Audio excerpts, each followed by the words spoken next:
மலேசியாவுக்கு விஜய் அண்ணா போயிருக்கிறாரு. ஜனநாயகன்னு சொல்லி இருக்கக்கூடிய அவர் நடிச்ச கடைசி படத்தோட ஆடியோ லான்ச்சுக்கு போயிருக்கிறாரு. அவர் அங்க என்ன பேசுனாருன்னு சொல்லி தெரிஞ்சுக்கலாம். வாங்க வீடியோக்குள்ள போலாம். நான் உங்க சபரி உங்கள அன்புடன் வரவேற்கிறேன். வாங்க. ஆடியோ லான்ச்சுக்கு போன விஜய் அண்ணா மலேசியால என்ன பேசினார்னா, இலங்கைக்கு அடுத்தபடியா மலேசியால தான் அதிகப்படியான தமிழர்கள் வாழ்றீங்க.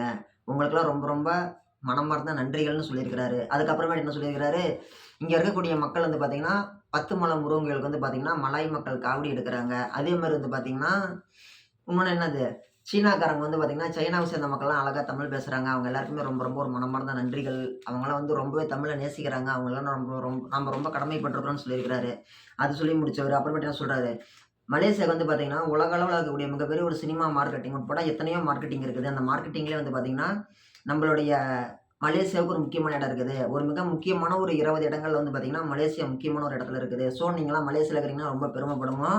நாங்க மலேசியா வரதுக்கு நாங்களும் ரொம்ப பெருமைப்படுறோம். மலேசியா இது ரொம்ப சிறந்த நாடு. மலேசியா ரொம்ப அதிகப்படியான பேரும் புகழ் கொண்ட நாடு. இவ்வளோ பெரிய ஒரு ஆர்கனைசேஷன் ஏற்படுத்தி கொடுத்த மலேசியா அரசாங்கத்துக்கு ரொம்ப ரொம்ப மனமார்ந்த நன்றிகள்னு சொல்லி, மலேசியன் கவர்மெண்ட்டுக்கு நன்றி சொல்லியிருக்கிறாரு. அதே மாரி வந்து பார்த்தீங்கன்னா, இன்னொரு விஷயம் மென்ஷன் பண்ணியிருக்கிறாரு. இந்த இடத்துல தான் வந்து பார்த்தீங்கன்னா, நெறைய திரைத்துறை பிரபலங்கள்லாம் படம் நடிச்சிருக்கிறாங்க. என்னுடைய நண்பர் அஜித் குமார் அப்படின்னு சொல்லி தலைய மென்ஷன் பண்ணிக்கிறாரு. என்னுடைய நண்பர் அஜித் குமார் வந்து பார்த்தீங்கன்னா, பில்லா படம் இங்க தான் எடுத்தாரு. அவர் வந்து பார்த்தீங்கன்னா, ஷூட் பண்ணது இங்க தான். அதே மாரி என்னோட குருவி படமும் நாங்க இங்க தான் ஷூட் பண்ணோம். எங்களுக்கு ரொம்பவே ஒரு சந்தோஷமா இருக்குது.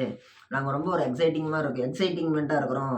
ஸோ உங்க எல்லாருக்குமே ரொம்ப ரொம்ப ரொம்ப ரொம்ப நன்றி அப்படின்னு சொல்லி சொல்றாரு. சொல்லி முடிச்சோனே ஒரு குட்டி ஸ்டோரி சொல்றாரு. என்ன குட்டி ஸ்டோரி சொல்றாரு? ஒரு ஆட்டோக்காரர் வந்து பார்த்தீங்கன்னா, ஒரு கர்ப்பிணி பொண்ண வந்து ஹாஸ்பிட்டல்ட்ட கூட்டிட்டு போறாரு.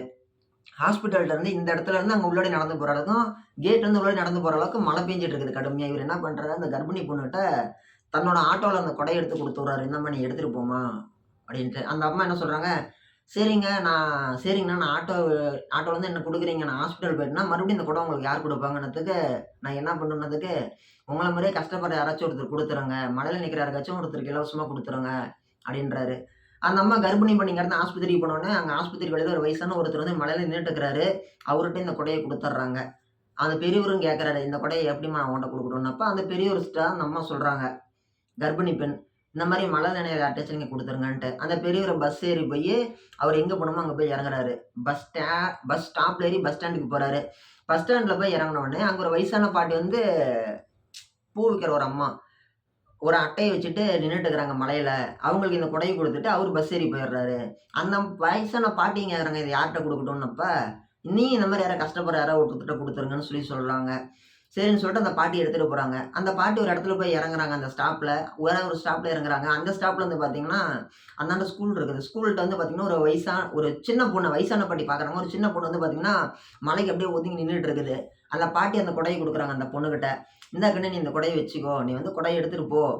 நீ வந்து கொடைய எடுத்துட்டு போ" அப்படின்னு சொல்லி குடுத்து விடுறாங்க. அந்த குழந்தை வாங்கிட்டு வருது. அந்த குழந்தையோட அப்பா என்ன பண்றாரு, வாசப்படியில நின்னுட்டு இருக்கிறாரு. மழை வேற இப்படி பெய்யுது. நம்ம பிள்ளை எப்படி வருதோ தெரியலையே! மழை வேற பிள்ளை வேற நனைஞ்சுட்டே வருவாளே! இப்ப நம்ம போறோம். பிள்ளை எங்க இருக்குன்னு தெரியலையேன்னு சொல்லி, மழை விட்டவாட்டி போலாம் அப்படின்னு சொல்லி தயக்கமா நின்னுட்டு இருக்கிறாரு அந்த குழந்தையோட அப்பா. அந்த பொண்ணு வருது கொடைய பிடிச்சுட்டு. அந்த பொண்ணோட அப்பாவுக்கு பயங்கரமான அதிர்ச்சி. என்ன அதிர்ச்சின்னா, அந்த ஆட்டோக்காரரு பொண்ணு தான் அந்த குழந்தை. இவரு செஞ்ச ஒரு நல்லது அப்படிங்கிறது சுத்தி சுத்தி எங்க வருது? அவரு பொண்ணுக்கே வந்து சேருது. நம்ம என்ன நல்லது செய்றோமோ, அதுதான் நம்மளுக்கு வந்து சேரும்.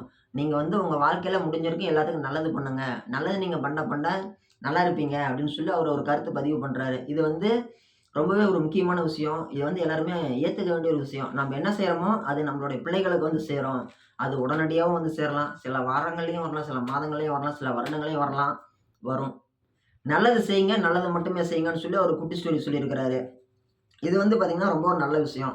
அதே மாரி இன்னொன்னு என்ன சொல்லியிருக்கிறாரு, நீங்க வெள்ளத்துல கடல்ல யாரோ ஒருத்தர் தத்தளிச்சுட்டு இருக்கிறாரு அப்படிங்கும் பொழுது, அவருக்கு நீங்க ஒரு உங்க போட்ல ஏத்தி அவருக்கு நீங்க உதவி பண்றீங்க.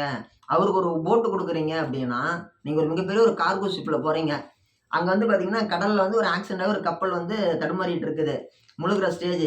அவங்கள நீங்க என்ன பண்றீங்க, உங்ககிட்ட இருக்க ஒரு லைஃப் போட் ஒண்ணு குடுக்குறீங்க. இந்தாங்க இந்த போட் வச்சுக்கோங்கன்னு சொல்லி குடுக்குறீங்கன்னா, இந்த புண்ணியம் உங்களுக்கு எங்க வந்து சேரும்னா, நீங்க எங்கேயோ ஒரு இடத்துல பாலைவனத்துல மாட்டிட்டு நீங்க தடுமாறுறீங்கல்ல, அப்படி நீங்க தடுமாறும் பொழுது உங்களுக்கு அது ஒட்டகமா மாரி ஒட்டகத்தோட உருவத்துல வந்து உங்கள காப்பாத்துமாம். ஒருத்தன் சாவ கிடக்கிறப்ப கடல்ல எப்படி போட்டு குடுத்து காப்பாத்துறியோ, அதே புண்ணியம், அதே நல்ல கர்மா வினை அப்படிங்கிறது கர்மாங்கிறது, நீ எங்கேயோ பாலைவனத்தில மாட்டிக்கிட்டு இருக்கும்போது, ஒட்டகம் ரூபத்தில யாரோ ஒருத்தர் உனக்கு உதவி பண்ணுவாங்க. ஒட்டகம் தனிப்பட்டு உதவி பண்ணுவாங்க. பாலைவனத்துல மாட்டுனவனுக்கு தப்பிச்சு போறதுக்கு ஒட்டகம். அதே மாரி தான். நீங்க செய்யக்கூடிய நல்ல விஷயம் தான் உங்களுக்கு வந்து சேரும் அப்படின்னு சொல்லி சொல்றாங்க. வாழ்க்கையில வந்து பார்த்தீங்கன்னா, இப்ப நீங்க ஒருத்தர ஆவாதவங்க இருக்கிறாங்க அப்படின்னா, அவங்கள நீங்க பழி வாங்கிட்டீங்க, அவங்கள அடிச்சுட்டீங்க, அல்லது அவங்கள கொன்னுட்டீங்க, அவங்கள மனச கஷ்டப்படுத்திட்டீங்கன்னா, அன்னைக்கு ஒரு நாள் உங்களுக்கு மனசு சந்தோஷமா இருக்கும். 2 நாள் சந்தோஷமா இருக்கும். இதுவே அவங்கள மன்னிச்சு விட்டு பார்த்தீங்கன்னா, வாழ்க்கை முழுக்க உங்களுக்கு மனசுக்கு ரொம்ப சந்தோஷமா இருக்கும். மனசுக்கு ரொம்ப ஒரு நிறைவா இருக்கும். நீங்க வந்து அந்த மாரி வாழ்ந்து பாருங்க. மன்னித்து வாழுங்க. ஒருத்தர மன்னிச்சு வாழுங்க. ஒரு சிலர் தவறு செய்றத மன்னிச்சு வாழுங்கன்னு சொல்லி ரொம்ப ஒரு அருமையான விஷயத்த அவரு பதிவு பண்ணியிருக்கிறாரு. இது என்னுடைய கடைசி படம். இத நான் எப்படி சொல்றதுன்னு தெரியல. சொல்றேன். இது என்னோட கடைசி படம். இந்த படத்துல நடிச்சிருக்கிறேன் அப்படிங்கிறது ரொம்பவே சந்தோஷமான விஷயம். அப்படின்னு சொல்லியிருக்கிறாரு. அதே மாரி அடுத்தபடியா தன்னோட பணியாற்றிய அனைவரையும் பத்தியுமே ஒரு சில கருத்துக்கள் சொல்லியிருக்கிறாரு. நம்ப ரஜினிகாந்த் சூப்பர் ஸ்டார் தலைவருடைய அவங்க சொந்தக்கார பையன் யாரு? அனிருத். அவர பத்தி கூட ஒண்ணு சொல்லியிருக்கிறாரு. இனிமே அனிருத் வந்து நான் வந்து எம்டிஎஸ்ன்னு பேர் வைக்கலான்னு இருக்கிறேன்னு சொல்றாரு. எம்டிஎஸ்ன்னா நீங்க ஏதாவது சொல்லணும்னு நினைக்கிறீங்களா? ஏதாவது சொல்லணும்னு நினைக்கிறீங்களான்னு கேட்கிறாரு. மத்தவங்கலாம் என்னங்கிறாங்க, யோசிக்கிறாங்க. தெரியல சார்ங்கிறப்ப எம்டிஎஸ் மியூசிக்கல் டிபார்ட்மென்டல் ஸ்டோர். அவரு வந்து உண்மையாலுமே ஒரு டிபார்ட்மெண்டல் ஸ்டோர் மாரி தான். அவரு ஸ்டோருக்குள்ள போனா நம்மளுக்கு நம்ம என்ன வேணுமோ எடுத்துக்கலாம். அவரு வந்து பார்த்தீங்கன்னா, உண்மையாலுமே நல்ல முறையில மிகப்பெரிய அளவுல வளர்ந்து வராரு. எப்படி? ஒரு ஆல்பம் சாங் கேட்டாலும் பண்ணி குடுக்குறாரு. வேற ஒரு அந்த மாரி பாட்டு கேட்டாலும் பண்ணி குடுக்குறாரு. ஒரு ஒரு ஷார்ட்ஸுக்கும் பண்ணி குடுக்குறாரு. எல்லாமே பண்ணி குடுக்குறாரு. அவருடைய வளர்ச்சி அப்படிங்கிறது ரொம்ப அருமையா இருக்குது. சூப்பர் கீப் இட் அப் அப்படின்னு சொல்லி அவருக்கு ஒரு வாழ்த்துக்கள் சொல்றாரு. அதே மாரி யாரும் யாரையும் பழி வாங்காதீங்க. விட்டு குடுத்து அனுசரிச்சு போங்கன்னு சொல்லி மறுபடியும் அத மென்ஷன் பண்றாரு. அப்புறமேட்டு என்ன பண்றாரு, நடிகர் பிரகாஷ் ராஜ வந்து மென்ஷன் பண்றாரு. அவர பத்தி ஒரு நினைவு கூர்றாரு. என்ன நினைவு கூர்றாரு? பிரகாஷ் ராஜுக்கும் எனக்கும் ஒரு நல்ல பாண்டிங் இருக்குது. கில்லி படத்துலயும் சரி, சிவகாசியிலயும் சரி, இப்படி வந்து ஒவ்வொரு படம் பேரா சொல்லிட்டு வராரு.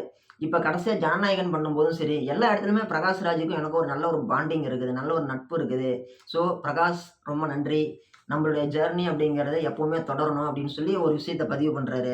பிரகாஷ் ராஜ் சாருக்கு நன்றி சொல்றாரு. அதே மாரி புரொடியூசருக்கு அந்த படத்தோட புரொடியூசருக்கு நல்லது நன்றி சொல்றாரு. மனமார்ந்த நன்றி. எதுக்கோசரம்? இந்த மாரிங்க நீங்க இந்த மாரி ஒரு முக்கியமான விஷயம் பண்ணியிருக்கிறீங்க. இந்த மாரி கடைசி படம் பண்றோம் அப்படிங்கும் பொழுது, நீங்க பண்ணலாமான்னு சொல்லி கேட்டீங்க. நான் உங்ககிட்ட சொன்னேன். இந்த மாரி அரசியலுக்கு வரேன். இந்த மாரி பொதுவாவே என்னோட படத்துக்குனால ஏற்கப்பட்ட சர்ச்சைகள் இருக்கும். அதெல்லாம் தாண்டி நீங்க வந்து படத்துக்கு ஒத்துக்கிறீங்களான்னு சொல்லி கேட்டேன். அவரு என்னங்கிறாரு, "பார்த்துக்கலாம்" அப்படின்னு சொல்லி சொல்றாரு.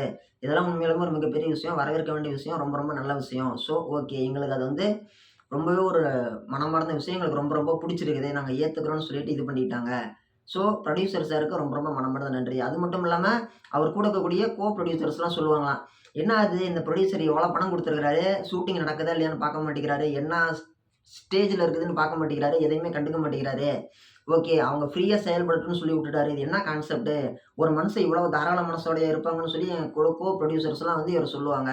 அந்த அளவுக்கு ரொம்ப ஒரு நல்ல மனுஷனா இருக்கிறாரு.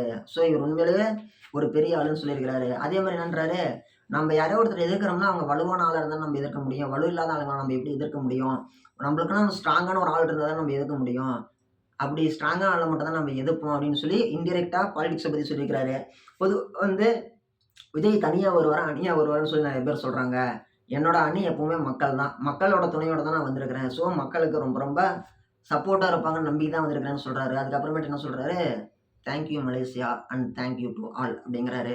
அதே மாரி நானும் உங்ககிட்ட அதான் சொல்றேன். இவ்வளோ நேரம் பொறுமையா வீடியோ கேட்ட அனைவருக்குமே மனமார்ந்த நன்றிகள்.